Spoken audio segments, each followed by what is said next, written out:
प्रश्नावली 9.3 का 8वां प्रश्न है एक्स वाई त्रिभुज एबीसी की भुजा बीसी के समांतर एक रेखा है। तो हमने क्या किया, एक त्रिभुज हमने ले लिया एबीसी, इसका नाम हमने रखा, और इस बीसी के समांतर एक रेखा हमने खींच दी एक्स वाई। फिर हमसे कहा गया है यदि बीई पैरेलल, देखो क्या लिखा है, यदि बीई समांतर है एसी के, तो एसी के देखो एसी ये है रेखा, और एक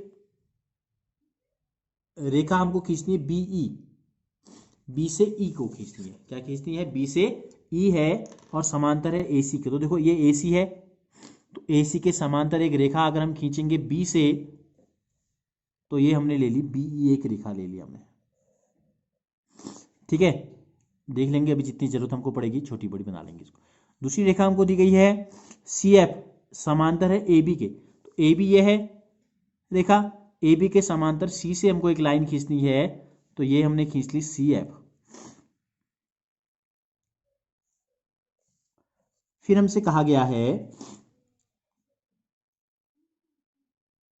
ये जो है दोनों रेखाएं, रेखा एक्स वाई से क्रमशः ई और एफ पर मिलती हैं। यदि बी ए सी के समांतर है, सी एफ ए बी के समांतर है, और ये दोनों क्या करते हैं, रेखा एक्स वाई से क्रमशः ई और एफ पर मिलते हैं। यानी कि एक्स वाई को हम आगे बढ़ा देते हैं, एक्स वाई लाइन को हमने आगे बढ़ा दिया, तो ये है हमारा ई और ये है हमारा एफ। ठीक हो गया। अब हमको क्या कहा गया, तो दर्शाइए कि ए बी ई, ए ये है, बी ये है, ई ये है, यानी कि ए से बी और बी से ई को हमको मिलाना है। इसका मतलब ये है, तभी त्रिभुज बन पाएगा ए बी ई। तो ये बन गया ए बी ई बराबर है area of A C F. A ये है, सी ये है, एफ ये है, यानी कि ए से सी तो मिलाया गया है, लेकिन ए से एफ को नहीं मिला है, तो हम इन दोनों को भी मिला देते हैं। तो हमको बताना क्या है, हमको बताना है कि इस त्रिभुज का क्षेत्रफल, ये ए ई बी, ये जो त्रिभुज हमारा बन रहा है पूरा, इसका क्षेत्रफल इस पूरे त्रिभुज के क्षेत्रफल के बराबर होगा। ये हमें सिद्ध करना है। तो पहला काम तो हमने क्या बनाया, दी गई सूचना के आधार पे हमने आकृति बना दी। ठीक है, अब हम देखते हैं जो सूचना हमको दी गई है क्या क्या है। देखो पहला दिया है बीई समांतर है एसी के, ये बीई है, ये एसी है। तो यहां लिख लेते हैं बीई जो है ये समांतर है किसके, एसी के। तो बीई एसी के समांतर है। देखो बीई ये है और एसी ये है, तो बीई के सामने की अगर हम भुजा देखें एसी में से, तो क्या है, वाई सी कह सकते हैं या सी वाई कह सकते हैं। तो इसी को हम इस प्रकार लिख सकते हैं। इसका मतलब ये है कि बीई अगर एसी के समांतर है, तो बीई बी से ई, सी से वाई के भी समांतर होगी। ठीक हो गया। दूसरा हमको क्या दिया है, देखो सी एफ समांतर ए बी, सी एफ जो है समांतर है ए बी के। अच्छा पहले देखो ये दिया है हमको एक्स वाई बी सी के समांतर एक रेखा है, तो हम ये लिख लेते हैं पहले, एक्स वाई जो है समांतर है बी सी के, एक्स वाई बी सी के समांतर है, ये बी सी है। अगर हम ये जो ऊपर लाइन है एक्स वाई, इसको हम ई एक्स भी कह सकते हैं, ई वाई भी कह सकते हैं, ई एफ भी कह सकते हैं, एक्स एफ भी कह सकते हैं और वाई एफ भी कह सकते हैं। हमको जहाँ जैसी ज़रूरत होगी वहाँ हम वैसा प्रयोग कर सकते हैं। तो बी सी के बराबर अगर हम देखना चाहें यहाँ ऐसे तिरछे में, तो क्या बन रही है, ई वाई, क्या बन रही है, ई वाई बन रही है। तो हम इसको लिख लेते हैं एक्स वाई समांतर है बी सी के, क्या था, एक्स वाई समांतर है बीसी के था, तो बीसी को तो बीसी रहने देते हैं, एक्स वाई को हम लिख लेते हैं ई वाई। ठीक है, एक्स वाई को हमने क्या ले लिया, ई वाई ले लिया। नहीं दिख रहा तो यहां लिख लेते हैं ई वाई समांतर बीसी। तो अब देखो चतुर्भुज बी सी वाई ई में, देखो चतुर्भुज बी सी वाई ई में क्या हो रहा है, ये भुजा, एक भुजा सी वाई के समांतर है, बी सी वाई आमने सामने का एक युग्म ये समांतर है, और आमने सामने का दूसरा युग्म ये समांतर है। देखो E Y parallel B C. तो अगर किसी समांतर चतुर्भुज की सम्मुख भुजाओं के दोनों जोड़े अगर समांतर हैं तो क्या कहलाएगा, अतः चतुर्भुज बी सी वाई ई एक कैसा चतुर्भुज है, एक समांतर चतुर्भुज है। ठीक हो गया, पहले हमको इतना पता चल गया।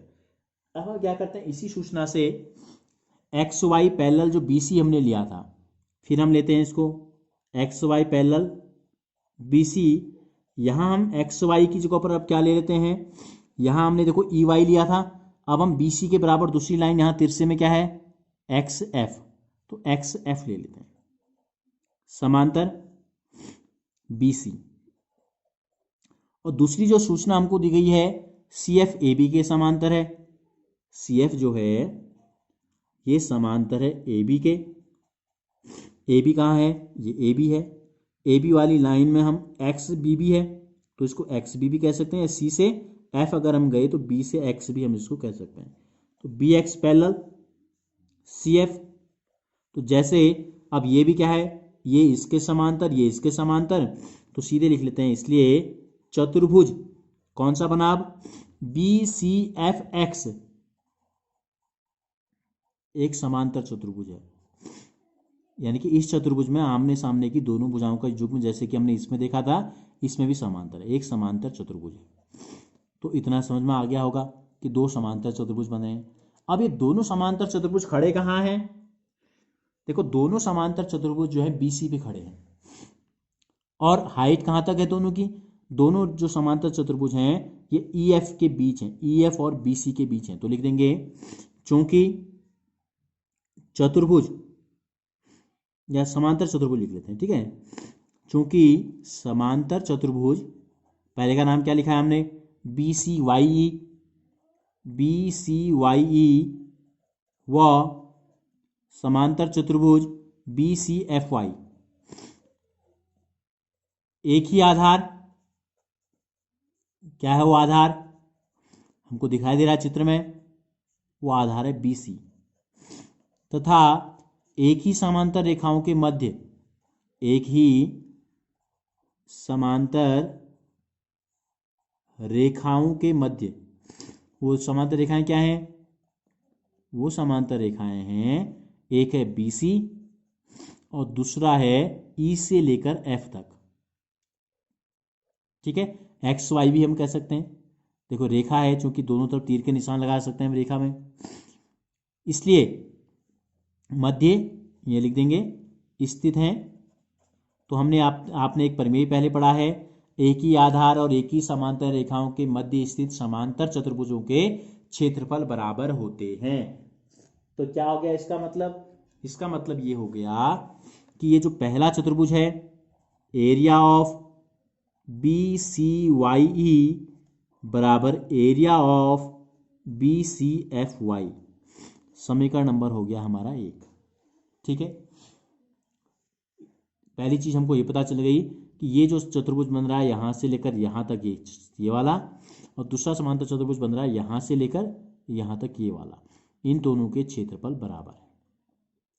अब हम लेते हैं एक समांतर चतुर्भुज और एक त्रिभुज लेते हैं, ठीक है। वो त्रिभुज हम कौन सा लेते हैं, वो त्रिभुज हम लेते हैं जो त्रिभुज हमको बराबर सिद्ध करना है। पहला त्रिभुज क्या है, देखो ए बी, ए ये है, बी ये है, ई ये है। तो इस ए बी किस भुजा पे खड़ा है, अगर हम इसको बी ई पे खड़ा मान लें, अगर हम इस ए बी ई को किस पे खड़ा मान लें, बी ई पे, तो जो दो चतुर्भुज हमने लिए थे इन दोनों चतुर्भुजों में कौन सा चतुर्भुज ऐसा है जो बी ई पे खड़ा हो सकता है, तिरछा अगर हम कर दें तो देखो बी ई किस में आया है, दोनों में बी और एफ यहाँ आया है, बी और ई यहाँ आया है। तो यानी कि अब चित्र में मैं आपको समझाता हूँ, देखो त्रिभुज तो खड़ा है ये इधर को गया है, और चतुर्भुज भी अगर इस पे खड़ा मान लें तो ये गया है यहाँ से सी और सी से एफ तक। अब दोनों की हाइट क्या है, किस लाइन को छू रही है, ये देखो इस लाइन को छू रही है, दोनों की हाइट ए बी और इसकी हाइट जो है वाई सी बी किस लाइन को छू रही है, ये ए वाई सी जो लाइन आपको दिखाई दे रही है।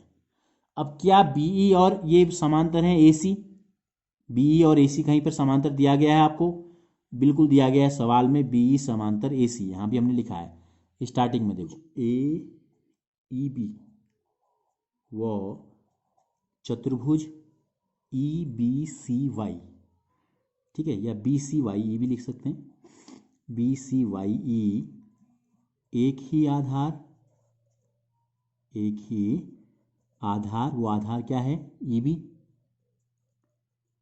व समांतर रेखाएं या समांतर रेखाओं, कौन कौन सी समांतर रेखाएं हैं? बीई पैरेलल टू एसी पर स्थित हैं, के मध्य स्थित हैं लिख सकते हैं, ठीक है, के मध्य स्थित हैं, के मध्य स्थित हैं। तो क्या होता है, जब एक त्रिभुज और एक समांतर चतुर्भुज एक ही आधार और एक ही समांतर रेखाओं के मध्य होता है, तो त्रिभुज का जो एरिया होता है वो समांतर चतुर्भुज के एरिया का आधा होता है। तो समीकरण नंबर 2 ले लेते हैं इसको, ठीक है। इसी प्रकार दूसरा त्रिभुज जो हमको सिद्ध करना है ACF, जिसका एरिया हमको बराबर सिद्ध करना है, क्या ACF ये किस पे खड़ा है? CF पे, और CF और इसकी हाइट किस रेखा को टच कर रही है? AB को। देखो ये AB को टच कर रही है। तो और दूसरा जो समांतर चतुर्भुज हमने लिया था, क्या लिया था? BCFY। फिर देखो उसको BCFY, BCFX होगा, ठीक है, BCFX, y की जगह क्या कर देते हैं? देखो एक था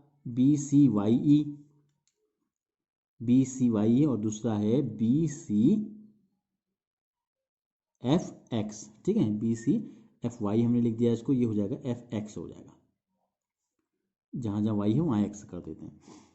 तो अब देखो ये x लिख दिया हमने यहाँ। अब क्या हो जाएगा, ये आधार CF है और ये BCFX को देखो हाइट इसकी भी x भी है, किसको छू रही है? A को टच कर रही है, यानी कि AB को। तो हम सीधे लिख देते हैं, देखो ये त्रिभुज और ये समांतर चतुर्भुज खड़े हैं CF पर, बेस से है CF और समांतर रेखा क्या है? CF AB के समांतर है।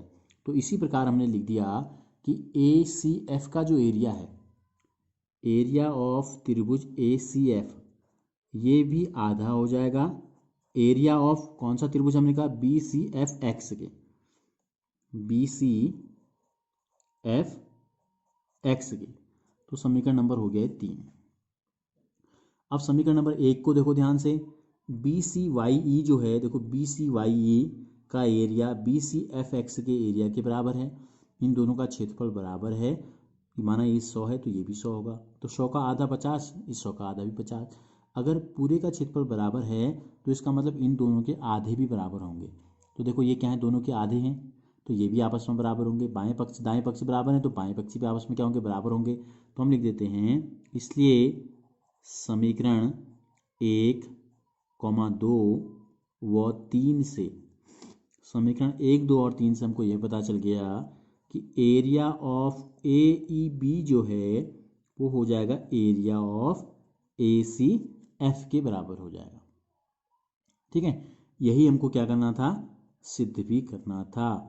तो जो चीज़ हमसे पूछी गई थी वो हमने सिद्ध कर दी। बस आपको स्टेप याद रखने क्या करना है, सबसे पहले तो चित्र बनाया, फिर दो समांतर चतुर्भुज हैं, एक BCYE है और एक BCFX है, इन दोनों को हमें बराबर सिद्ध करना है, इन दोनों को के क्षेत्रफल बराबर होंगे। फिर आप एक समांतर चतुर्भुज और एक त्रिभुज ले लोगे दोनों तरफ के, तो आपका सवाल जो चीज़ हमसे पूछी गई है वो अपने आप ही हल हो जाएगी।